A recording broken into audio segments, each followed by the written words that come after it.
नमस्कार विद्यार्थी मित्रांनो. तर आपण मागच्या व्हिडिओत बघितलं आहे की रेल्वे भरतीची तयारीचा आपला जो टॉपिक चालू होता. तर बऱ्याच लोकांनी विचारलं की सर आम्ही फॉर्म भरून टाकतो, फॉर्म भरतो, एक्झाम बी देतो, पण आम्हाला असं वाटत नाही की याच्यात खरंच काम होतं असं का. तर नक्की सांगतो, आवर्जून तुम्ही फॉर्म भरा, पण मनापासून तयारी करा.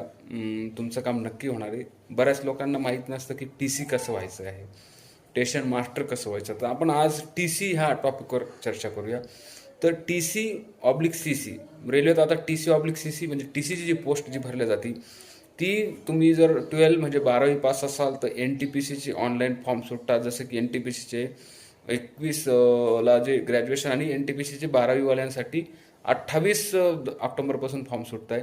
28 ऑक्टोबरपासून फॉर्म सुटत आहे. तुम्ही त्यात 12वी पास असाल, तुमचं वय 18 ते 30 असेल आणि तुम्ही कॅटेगरीनुसार तुम्हाला सूट दिली जाईल. ओबीसी वाल्यांना 3 वर्ष आणि एस सी एस टीवाल्यांसाठी 5 वर्ष आहे. तर तुम्ही त्यात अप्लाय करू शकता. आणि याच्यासाठी 2 एक्झाम होतात, CBT 1 CBT 2. तुम्ही पास झालात तर होणार. त्या एक्झाममध्ये मॅथ, रिजनिंग, सायन्स, जी के विचारलं जातं. ते तुम्ही पासआउट झाल्यानंतर तुमचं ह्या एक्झामवाल्यांचं एक नॉमिनल मेडिकल होतं. मेडिकल पण एवढं स्टँडर्ड आणि एवढं स्ट्रिक्टली नसतं. आणि दुसरी गोष्ट म्हणजे याच्यात तुम्हाला फिजिकल वगैरे द्यायची काही गरज नाही. तर हा जो जॉब आहे हा मिळवण्यासाठी तुम्ही RRB एन टी पी सीचा अप्लाय करा आणि चांगला स्टडी केला तर तुम्हाला मिळू शकतो. म्हणून बऱ्याच लोकांनी याला अप्लाय करायला पाहिजे. बऱ्याच लोकांना मी मागेही सांगितलं, तुम्ही पोलीस भरती करत असाल, बऱ्याच लोकांना असं वाटतं की सर याला अप्लाय करून आपलं होतं की नाही, शंका आहे, गोष्टीला चालत असेल, बऱ्याच गैरसमज आहे. तसं काही नाही आहे. तुम्ही चांगली मनापासून तयारी केली तर तुमचं काम निश्चित होईल. यामध्ये फक्त मेहनत करायची आवश्यकता आहे. आणि तुम्हाला सिलेबस आणि पॅटर्नचा स्पेशली व्हिडिओ बनवल मी. तुम्हाला जर व्हिडिओ आवडल्यास कमेंट करा, म्हणजे जेणेकरून माझ्या लक्षात येईल की याच्यासाठी आपण स्पेशली स्टडीसाठी कोणते बुक रेफर करायचे, अभ्यास कसा करायचा, याच्यावरती आपण स्पेशली एक व्हिडिओ बनवूया. पण तुम्ही हा फॉर्म आवर्जून भरा.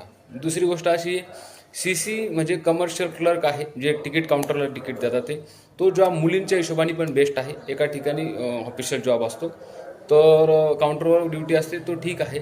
आणि टी सीची क्रेज तर तुम्हाला माहितीच आहे. बऱ्याच लोकांचं स्वप्न असतं की यार मला टी सी व्हायचं आहे, रेल्वेमध्ये टी सीची क्रेज आहे. तर तुम्ही अशा प्रकारे अप्लाय करू शकता.